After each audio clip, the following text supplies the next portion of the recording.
Hello dear students, एक बार फिर से स्वागत है आपका आपके आइंस्टीन स्टडी सर्कल के यूट्यूब चैनल पर। और आज की वीडियो में हम लोग क्लास 11th केमिस्ट्री का जो लेक्चर है उसको आगे बढ़ाएंगे, आगे प्रोसीड करेंगे। तो सबसे पहले मैं एक बार रिकैप करा देना चाहूँगा कि आखिर आपको भाई पिछले लेक्चर में क्या पढ़ाया गया था। तो देखिए, कुछ टॉपिक का लिस्ट मैंने आपको बताया था कि भाई जो चैप्टर 1 है केमिस्ट्री का, उसमें हमको कौन कौन सा टॉपिक है जो कि आपको जेईई एग्ज़ाम के लिए या फिर आपको नीट एग्ज़ाम के लिए या बोर्ड एग्ज़ाम के लिए पढ़ना काफ़ी ज़रूरी है। तो इसमें कुछ लिस्ट मैंने आपको बताया था, जिस लिस्ट में जो कुछ टॉपिक थे जिसमें लॉज ऑफ केमिकल कॉम्बिनेशन सबसे फर्स्ट में था, और बाकी इसके अलावे भी बहुत सारे टॉपिक थे जो कि आपको दिख रहा होगा। लेकिन आज की वीडियो में हम लोग केवल बात करेंगे law of chemical combination. Law of chemical combination, इसको हिंदी में बोलते हैं रासायनिक संयोग का नियम या रासायनिक संयोजन का नियम। कॉम्बिनेशन का मतलब क्या होता है? संयोजन या मिलना, कॉम्बिनेशन।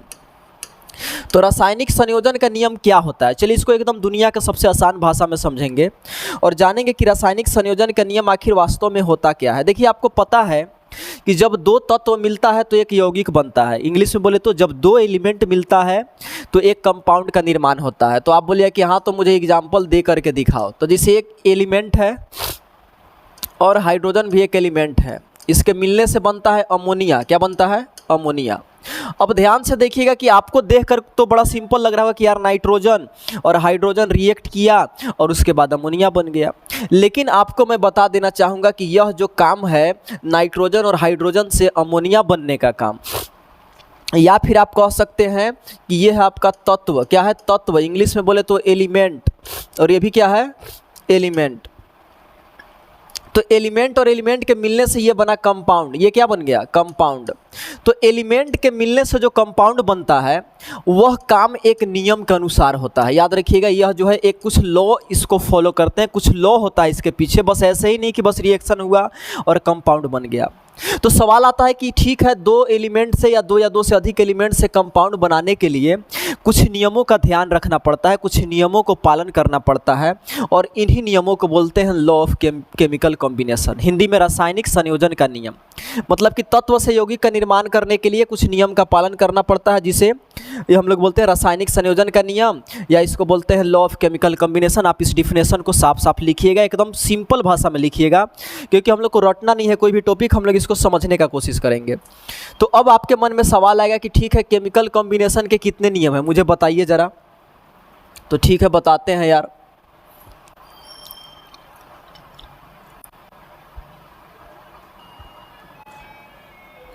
तो देखिए, laws of chemical combination simple भाषा में अगर बोले तो इसकी संख्या जो है कि अगर दिखाएं कि कुछ नियमों को दिखाइए, तो देखिए यहाँ स्क्रीन पे आपको दिख रहा होगा। रासायनिक संयोजन के जो कुछ महत्वपूर्ण नियम है, जिसमें सबसे पहला आता है कंजर्वेशन ऑफ मास, जिसको बोलते हैं द्रव्यमान संरक्षण। जो दूसरा नियम आता है लॉ ऑफ फिक्स्ड या डेफिनिट प्रोपोर्शन, हिंदी में बोलते हैं स्थिर अनुपात का नियम। हिंदी इंग्लिश दोनों है, इसलिए आप घबराएं नहीं, टेंशन न लें। आप किस मीडियम के स्टूडेंट हैं, इट डज नॉट मैटर। उसके बाद आता है लॉ ऑफ मल्टीपल प्रोपोर्शन, गुणित अनुपात का नियम। इसका मतलब मैं समझाऊंगा जब पढ़ाऊंगा तो। और लास्ट में आता है एवोगाड्रोज लॉ। एवोगाड्रोज लॉ इसको पढ़ेंगे, और ये हमारा बड़ा इंपॉर्टेंट टॉपिक है। अगर कोई स्टूडेंट इन नियमों को नहीं जानता है तो आप डायरेक्ट बोल सकते हैं कि you don't know anything about chemistry. याद रखिएगा, केमिस्ट्री के ये कुछ फंडामेंटल प्रिंसिपल्स हैं, इन्हीं के अनुसार जो है केमिस्ट्री में केमिकल रिएक्शन गवर्न होती है, चलती है। तो आज के वीडियो में हम लोग बात करेंगे कंजर्वेशन ऑफ मास के बारे में, जिसको बोलते हैं द्रव्यमान संरक्षण के नियम के बारे में। ध्यान से सुनिएगा, द्रव्यमान संरक्षण का नियम, और बाकी आगे भी एक एक करके सारे के सारे टॉपिक के बारे में मैं आपको बताऊंगा, लेकिन आज हम लोग केवल एक ही कवर करेंगे। तो चलिए हम लोग समझते हैं द्रव्यमान संरक्षण का नियम क्या होता है। ध्यान दीजिएगा यहाँ पे। एक्चुअली इस नियम को आप लोग कई बार पढ़ते हैं यार, कई बार, आई थिंक अब तक आप लोग 10 बार भी पढ़ चुके होंगे, लेकिन आज हम लोग इसको पूरी तरह से क्लियर, मतलब कोई डाउट इसमें छोड़ेंगे नहीं। देखिए, ये नियम कहता है कि in any chemical reaction mass is always conserved. Mass is always conserved का मतलब होता है कि किसी भी रासायनिक अभिक्रिया में द्रव्यमान हमेशा संरक्षित रहता है।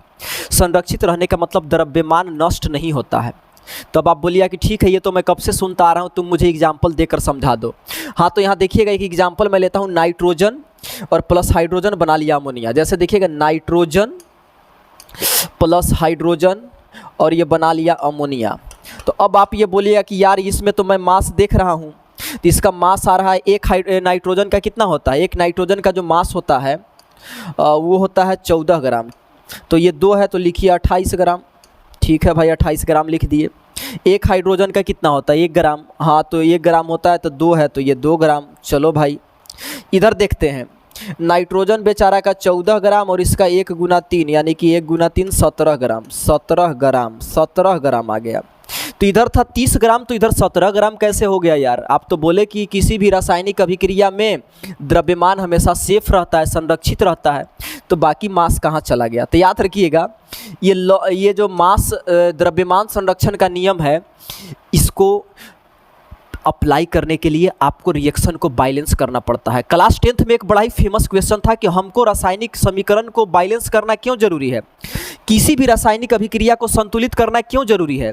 तो याद रखिएगा, इसी द्रव्यमान संरक्षण के नियम को वैलिड करने के लिए, उसका पालन करने के लिए हमको जो है किसी भी रासायनिक समीकरण को संतुलित करना जरूरी है। देखिएगा, पहले हम लोग संतुलित करेंगे, इसके बाद नियम को चेक करेंगे। देखिएगा, यहाँ पे हाइड्रोजन 3 है और इधर नाइट्रोजन 2 है तो नाइट्रोजन 2 कर देंगे क्योंकि उधर 2 है। अब हाइड्रोजन 6 हो गया तो यहाँ 3 से गुना करेंगे, तो 3 से गुना किए तो यहाँ पे जो मास 2 ग्राम था अब 4 ग्राम और बढ़ गया, यानी कि 3 दूना 6 ग्राम हो गया। यहाँ पे कितना हो गया? 6 ग्राम।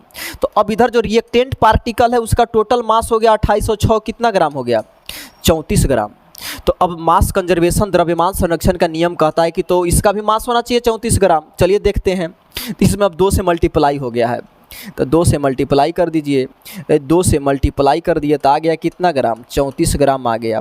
इससे यही पता चला कि जो रिएक्टेंट है इसको बोलते हैं रिएक्टेंट, इसको बोलते हैं प्रोडक्ट, इसको बोलते हैं अभिकारक हिंदी में, और इसको बोलते हैं उत्पाद। यानी कि द्रव्यमान संरक्षण का नियम एक लाइन में सिंपल शब्दों में यही कहता है कि जो अभिकारक का द्रव्यमान है उतना ही द्रव्यमान होगा उत्पाद का, यानी कि जितना रिएक्टेंट का मास है उतना ही मास होगा प्रोडक्ट का। आप इसमें कोई भी चेंज नहीं कर सकते हैं क्योंकि ये फंडामेंटल प्रिंसिपल है, इसके मास में कोई गड़बड़ी नहीं हो सकता है। इसको सही करने के लिए आपको लाना पड़ेगा मास इज यानी कि कंजर्वेशन ऑफ मास प्रिंसिपल। यानी कि मैं आज की वीडियो में आपको क्या समझाया कि किसी भी रिएक्शन में 2 चीज़ होता है। पहला क्या होता है? अभिकारक यानी कि रिएक्टेंट, और दूसरा होता है प्रोडक्ट यानी कि उत्पाद। तो आप जब तक इस इक्वेशन को बैलेंस नहीं कीजिएगा तब तक आपका कंजर्वेशन ऑफ मास फॉलो नहीं हो पाएगा, और यही कारण है कि हमको किसी भी केमिकल इक्वेशन को बैलेंस करना पड़ता है, संतुलित करना पड़ता है, ताकि कंजर्वेशन ऑफ मास प्रिंसिपल को फॉलो किया जा सके।